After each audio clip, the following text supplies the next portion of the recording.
Number 19, yarn day. My favourite day is yarn day, so let's have a look. Let's see how the colours are progressing from the ones that were originally there. Ooh, we got some blues, we got some pretty blues. I'll pop the envelope down a second and see. Can you see that? I'm still scowling. I don't think I'm going to ever stop scowling. It's just what I do, even when I don't mean to scowl. Look at that. Look, sort of a bit of red in this, so you can see the colour better. That is so nice. We've got sort of from the white, obviously, up into a really pale blue, into a really dark blue. I mean, it's a nice short variegation, which is great. So, as you know, for me, for the doll things, but that's going to look stunning in this stall. In this shawl even. I'm going to have a look on her site to see if anybody's done any updates on the actual make of the shawl, because it's going to be beautiful. I know it is. So I'm going to see what those knitters are up to. The other thing I'm going to show you today, just really, really tiny, weeny, and I don't know whether you're going to see it. I will show it on my tutorial, so hopefully you'll see it then. Now, this is a tiny stitch marker I got from a friend of mine. She has an Etsy store, so unique. I will put up her link on there as well. And this is so tiny. I'm hoping you're able to see it. Can you see it? If you follow her, you'll know, because she also does have a YouTube channel. It's a little tiny gnome, very sort of Christmassy gnome. I don't want to go too close because I know it'll blur. I'll show him properly on the video, because I think you'll be able to see him better then, because it's going to be sort of straight sort of down on top of him. But he is rather gorgeous and rather cute. And as I say, she has got an Etsy store. She doesn't just sell things like this. She has a lot of yarn things, a lot of project bags, and a lot of sort of crafting in that respect. So there's some lovely stuff on there. So have a little look. Right, I'm going to get onto my tutorial today. I will see you very soon, and see you next time as well for this. Bye! Hi, number 19 it is. As you can see, I've got my little 19 here, and this is the lovely yarn that I got from Rosie's Moments this time. I think that's gorgeous and as squishy and as nice as all the others. So I'm going to pop that with my little pile. I've got a little pile just up in front there, so I've got all my colours there. The other thing I wanted to mention was this little guy. I did show it you on the intro, but I'm not sure whether you could see him properly, so I wanted to make sure you could see him this time. Can you see? He's the cutest little gnome. I'm trying to move it forward to the camera, but I don't want it to blur. So you can see his little tiny stitch marker. I got this from a friend of mine who has an Etsy store called, oh, I've gone a bit blurry there, called So Unique. She also does do a YouTube channel for her crafting, so I will pop a link underneath for you to have a look at if you want to see the other bits and bobs she has. It's not just things like this. She does a lot of yarn, a lot of project bags, as I mentioned before. So have a quick look over there and you might find some nice little treats for yourself. So I'm going to pop him back in there, so I'm not going to use him today because I don't need a stitch marker, but I just wanted to show him to you, so I'll move him out of the way. What we are going to be doing is we're looking at this small dreamcatcher. Now, I made these originally for my Smartdolls, and I will put a picture on so you can see what they look like with the Smartdolls. But I did make a large one, and then I used, basically, these are sort of just kids' cheap bracelets. Yeah, so you can pick them up pound shop, anywhere like that. So like, they are quite nice to use for things like this. In fact, when I made the other wreath, I was looking for something, weren't I? I should have got these out. I could have made a wreath out of these as well. So it's just a crochet cotton. It's quite a fine cotton. I don't actually know what number this one is, but you can see the fineness of the yarn, I'm hoping there. I'm using a 2.5mm crochet hook. Now I've got my usual bits and bobs, my needles and my scissors. I don't need the number 19 either, that can go out of the way. So basically that's what we've got. I just sewed the bead on at the end. I know you can thread your beads onto here and position it, but I think in this particular case it was easier to actually stitch it on after the fact. And again, if it's going to be a dream catcher, you can add little sort of ribbons along the bottom. It's quite a cute tree decoration, but I will pop on that picture with the Smartdolls because I was quite pleased with that picture that I took, so I'll show you that later. So off we go. We'll move that one to one side. Here is my crochet cotton. Looks like there's a bit of a tangle there. That's it. Quite a nice cotton there. I've absolutely no idea where it came from. And basically, we don't need that either yet. I'm going to start like I would start any of my other things. So we have a slip knot, not too tight, okay? Because otherwise you will have trouble getting into this.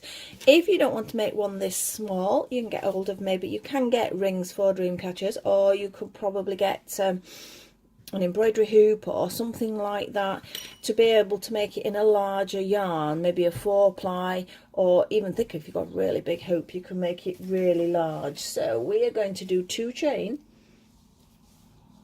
from this slip knot. So we have 1, hoping you're going to see it because it's so small, and then into the first chain like we've done with our other things. I'm going to be doing double crochets, and I'm going to be doing 12 of them. So that's 1, 2, 3, 4, 5, 6. You will fit 12 in. You might not think you won't, but you will. 7, 8. Now I would recommend you move it round a bit, because otherwise you end up going back over these. 8,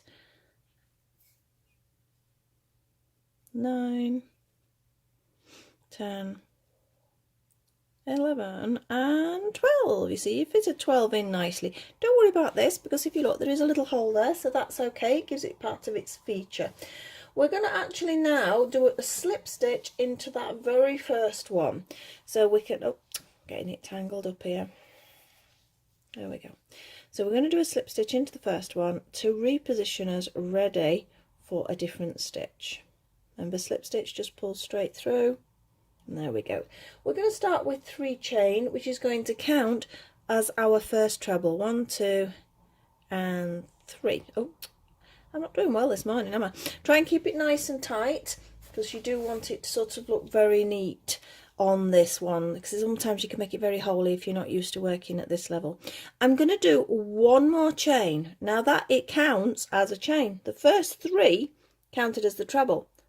The last one counts as the chain. I'm then going to do a treble into the next stitch. Hopefully it'll make sense in a second. And then I do a chain. I do a treble into the next stitch. And a chain. So basically it's 1 treble, 1 chain, 1 treble, 1 chain, all the way around every single stitch. But because it's that chain between the trebles, it's allowing it to splay, so that's good. You don't want it curling up this one. 1 chain. We're definitely not making a little basket. 1 chain. This part I think is relatively easy. Maybe if you're not used to this yarn, that might not be so easy, but with practice it does feel just the same as any other yarn. The hardest bit is actually putting it onto the ring, and I don't mean it hard as in technique, it's just holding it. It just feels a little bit weird until you get used to it. I always find, even when I go back to it each time, that I'm like, sort of feel a bit clumsy when I'm first holding it. When I've done a few stitches, it just starts to flow. That one doesn't want to go in. No, we don't want a single bit, we need a double bit. There we go. And 1 chain, so we're nearly round, so you can see sort of it's giving us slightly lacier. In fact, we are round. So I've got 1, 2, 3, 4, 5, 6, 7, 8, 9, 10, 11 and 12, which is exactly what we want. I'm going to do the 1 chain, don't forget the 1 chain, and we'll slip stitch into the top of that first 3 chain. Takes a bit of pushing, you see that's missed there, so I'm having a bit of a fight. Yay, got it. And slip stitch. Now we're going to just do 4 chain, and then into these spaces, you see the spaces we're in, that is where we're going to be doing the joining of the chain. So to start with, we've done a slip stitch there. Let's slip stitch into that first chain space. It's classed as the 1 chain space. Yeah, tighten it up. So we're in the space now. We're going to do 4. 1, 2, 3, 4. Double crochet into the next space. 1, 2, 3, 4. 1, 2, 3 and 4. piece of cotton there from something. What on earth have I been doing with that colour? No idea. And into the next space with a DC. 4 chain, 1, 2, 3 and 4. Into the next one with a double crochet. 1, 2, 3 and 4. Into the next space. So you can see what I'm doing. It exactly each one the same. Just 4 chain, double crochet into the next space. Makes it look a bit frilly at the moment, but don't worry about that, it will settle. And when you do stretch it onto the ring, your shape changes anyway. 1, 2, 3, 4. We're almost round. 1, 2, 3, 4. And in. 1, 2, 3 and 4. Then we've got just 2 more. 1, 2, 3 and 4. And then we do still need another one, because remember that came out of here, so we do need another one there. So, oh, this hook's slipping about. 1, 2, 3 and 4. Now the positioning to slip stitch is where you started this one, so it's a little bit difficult, so sometimes you're sort of fighting a bit again to get in there, but just pull it nice and tight and then you're there. So it looks like we've got sort of a little bit of a flower thing going off.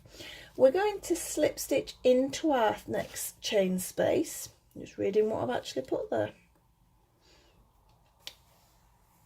Yeah, I'm just checking and making sure we're doing this right, because I've been doing another one which you will see pretty soon, and it's roughly this, well, it's not one of these, but it's going round in the same circles, and I keep wanting to sort of do that instead. Right, so we're going to slip stitch into that chain space, so we're in it, yeah, we're in that chain space. You're going to do 3 chain, 1, 2 and 3, and you're going to slip stitch back into the same one. Do need to be slip stitches at this point, even though they're tricky. Slip stitch into the next chain space, 3 chain, 1, 2 and 3, slip stitch into the same space. That's going to be all the way around. Slip stitch into the space, 1, 2 and 3, slip stitch back into that same space. We're going to do that all the way around. Slip stitch, 1, 2, 3, slip stitch, all in the same chain space. Slip stitch, 1, 2, 3, 1, 2, 3, slip stitch into the chain space. So if you sort of got the pattern going in your head, you can pause me or fast forward, but it's just the same thing every time. 1, 2 and 3, slip stitch, slip stitch space, 1, 2 and 3, slip stitch back into the space.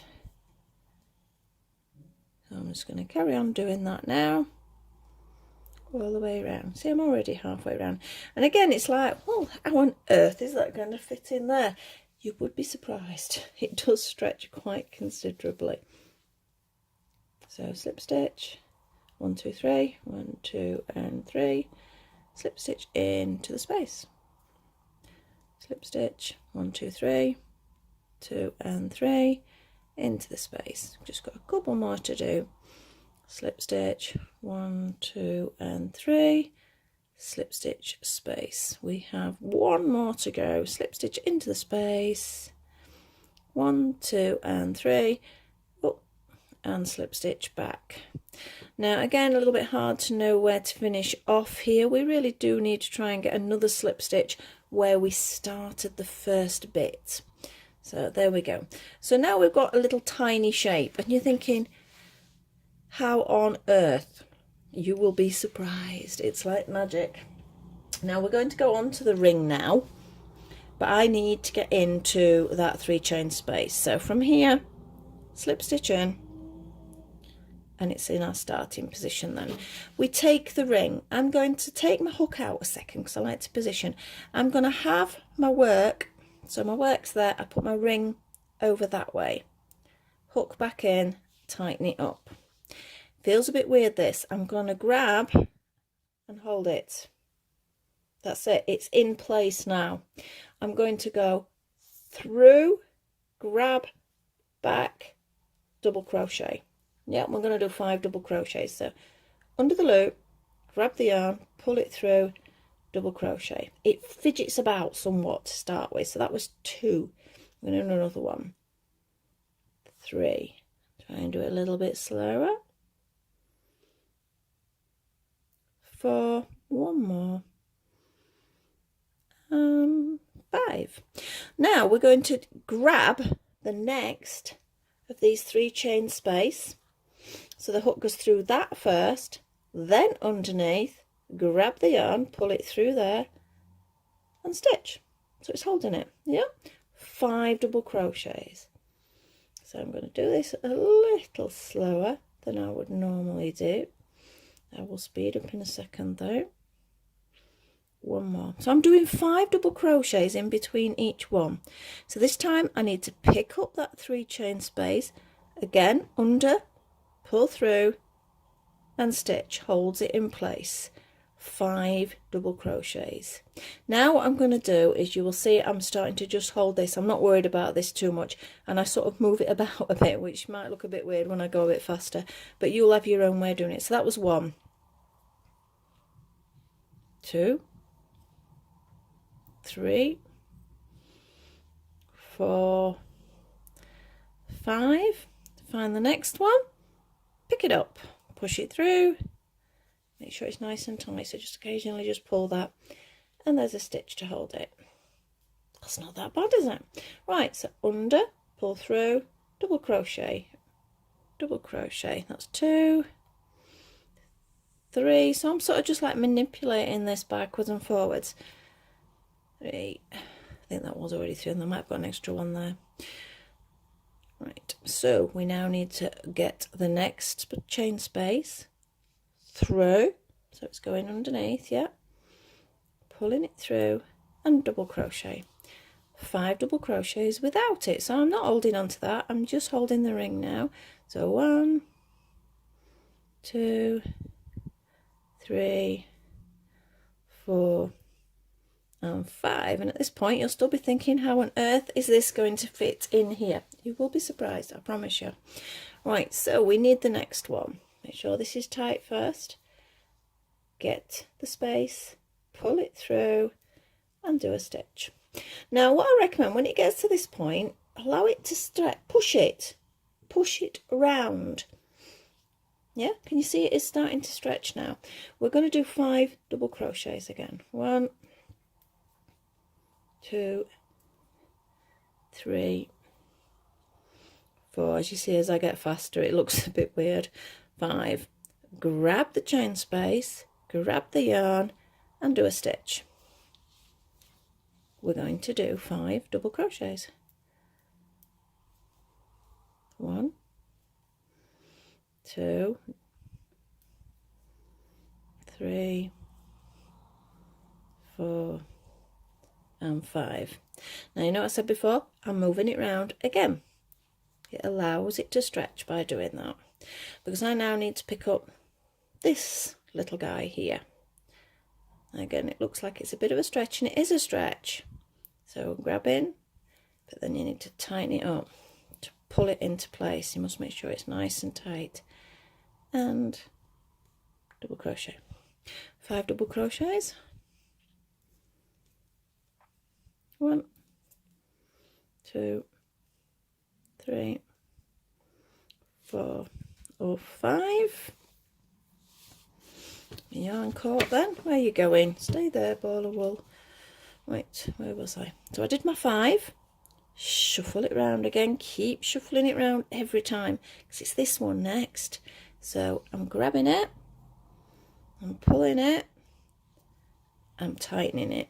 Because it's a cotton, it's pretty solid, so it'll take a bit of pulling. Obviously it will snap if you pull too much, but you can see how it's coming round. So it's still 3 to go. So 5 double crochets. 1, 2, 3, 4 and 5. Picking up that one, taking it through and pulling it nice and tight. Got 2 pieces there now, middle bit as well. Pulling it up and making a stitch. Can you see that's a little bit long there? So I'm not too happy with that. So I'm going to make sure I shuffle around and push it up a bit and just pull and tighten. There, you did it. So 5 double crochets. 1, 2, 3, 4 and 5. Now I'm going to push round both sides so it makes it easier for me to get those last 2. So I'm going to go into the 3 chain space, through the hoop, pull it up, now hold it nice and tight and pull it through. Only got 1 more to do. 5 double crochets, or not. We have 1, 2, 3, 4 and 5. We've got the last one to pick up.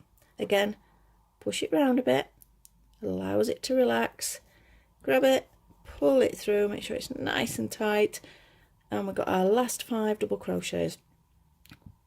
1, 2, 3, 4 and 5. Okay, now can you see it sort of twists round? That's okay. I'm not going to over worry about doing that because I'm just going to join this with a needle. So let's get those scissors. Let me grab my needle. Just fasten this off as it stands. Decide if you do want this to be your hanger or if you're putting on a separate hanger, which is okay either way. But can you see how some of them are pointing in? All you've got to do is just push them round. Just push it round and it'll give. There you go. So now all the stitches are pointing inwards. Yeah? So it makes it a lot neater. So let's just get rid of these couple of ends.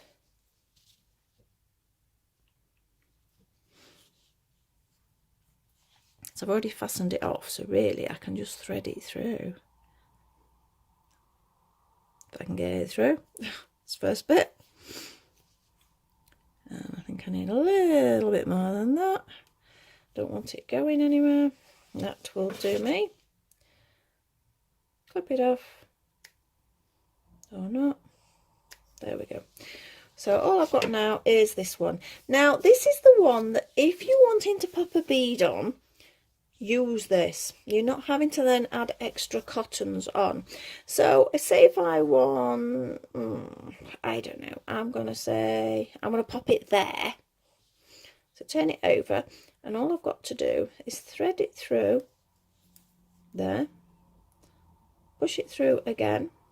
May need a finer needle now, and I would go through my bead, back down, fasten the bead into place. Make sure I do a little knot and then just thread these pieces through. So I'm going to leave that there because for whatever reason I can't find my pearl beads.